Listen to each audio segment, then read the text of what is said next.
Yeah. Yeah. Well, in the UK, there's a lot of people that are getting jailed too. It's a very bizarre time for free speech when we should have the most. We have the most access to information that's ever been available. And because of that, people are now weaponizing that access. Right. Instead of, it's not like there's someone in the pub listening to you say something negative about a politician. But when you say something on Twitter or on Facebook to your group of friends, you think of it as the same as you saying something in a pub. Right. Like, this is my opinion. Fuck that guy. Right. And all of a sudden you're in a lawsuit with that guy. Right. It's not good. And you don't have any money. And you're like, oh, Jesus. Do you use Twitter and things like that? Occasionally. Yeah. I do what I call post and ghost. I post it, and then I don't read nothing about what I said. Just get out of there. Right. I don't want to be involved in anybody else's opinions. I used to like it, man. I was probably a relatively early adopter, of it. But for a while there, it was like, oh, this is the thing that we've been looking for, in that I can put a post up here saying that I'm going to do a show in Germany, and I don't have to spend $1 on advertising, right? Or do the interviews and stuff, And for a while there, it was really potent, but it's definitely dropped off. It seems like there's a whole lot of people, the people that you'd want to be reading your stuff, that have just decided, my life's a lot better if I don't. Yeah, that's the problem. If I just get away from this negativity. Well, there's so much negativity because, first of all, the algorithms. So the algorithms enhance what you get involved with, and for the most part, people like to get involved with things that infuriate them. They like to get involved with things that make them upset. That's what it distracts them from their daily life, or maybe it's the thing that they think is an existential threat, and so it's consumed them, and so they want to talk about it constantly. And so that's all you get. I do feel we've got so many people around the world, places like Australia, like New Zealand, like England, like here, whose anger is all based on misinformation, and they're sort of like they've had their morality rewired because they've been pummeled so much by stuff, but by somebody who doesn't care what their response is, doesn't care whether what they're publishing is true, they just don't care. I mean, I don't know if you ever saw it, but I played Roger Ailes in a TV series called The Loudest Voice, which basically is the beginning of Fox.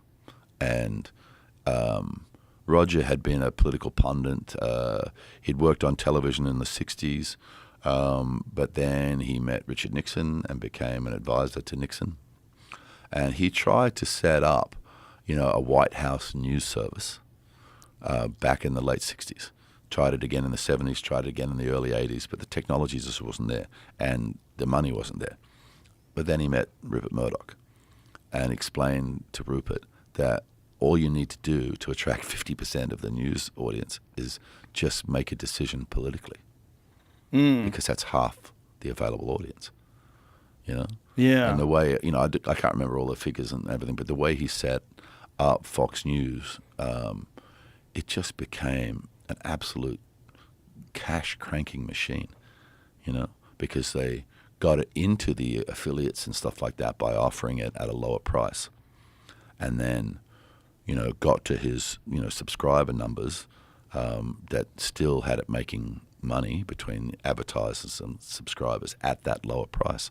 So when that first deal then changed after 10 years and people were then charged, the subscribers were paying a regular price, all of that was profit because he already had it working at the lower price, And I think it's something like, it was $10 a head in an atmosphere where it was normally 33.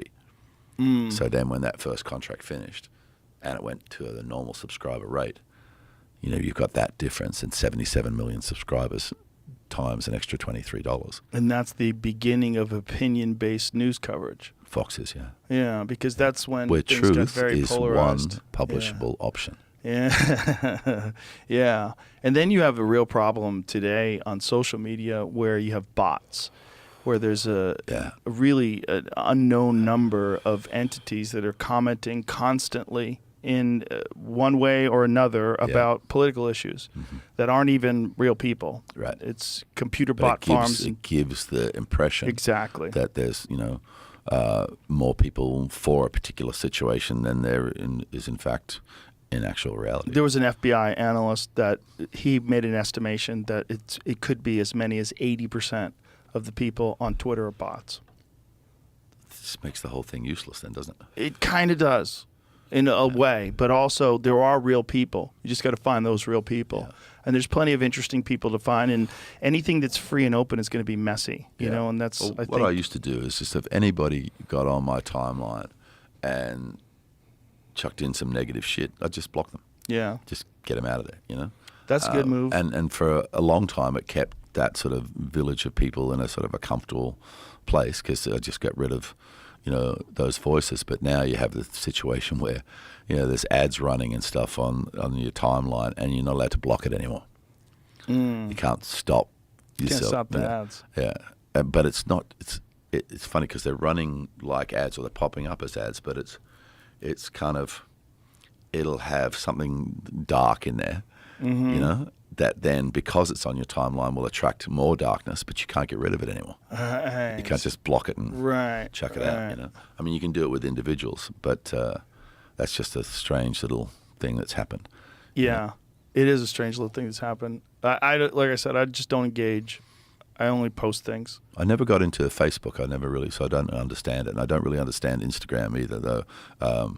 We use it for stuff to inform people about gigs with the band. But you know, Twitter was the only one that I was interested in because it was whack, it was funny, and it was like, you know, and you're connecting to people all over the world. And I've had some, you know, really funny situations arise, you know, because of something I commented on that then somebody gave me another piece of information about or whatever, you know. So I've learned a hell of a lot out of it, but just the last year or two, it's gotten worse. You know, it's gotten continue. to a kind of a harsh place.